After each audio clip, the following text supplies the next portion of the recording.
Une décision radicale à la mesure de la crise des prix de l'énergie. Dans cette ancienne ville industrielle au nord de Manchester, cette retraitée vient d'interrompre le prélèvement automatique de sa facture de gaz et d'électricité. La bouilloire, c'est l'un des postes de dépenses les plus importants en électricité.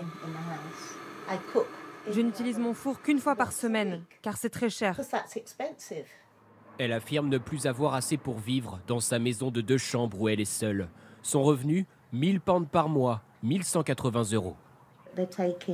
Ils me prennent 176 pounds, 208 € par mois. Avant, c'était 110 pounds.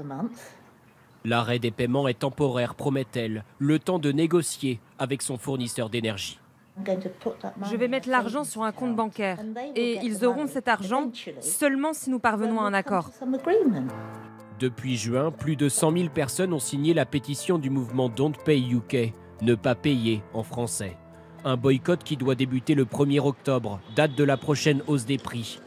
Parmi les Britanniques que nous interrogeons, beaucoup sont intéressés malgré les risques. Pénalités de retard, poursuites judiciaires.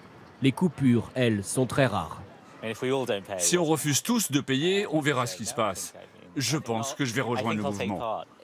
C'est une bonne et une mauvaise idée à la fois, car les fournisseurs ont eux aussi besoin de compenser la hausse des prix. Au Royaume-Uni, les ménages sont davantage touchés par l'augmentation qu'en France, car ici le marché de l'énergie est privatisé et peu régulé. Le gouvernement a débloqué des aides de 15 milliards de pounds, mais ne veut pas limiter la hausse des prix à 4% comme dans l'Hexagone.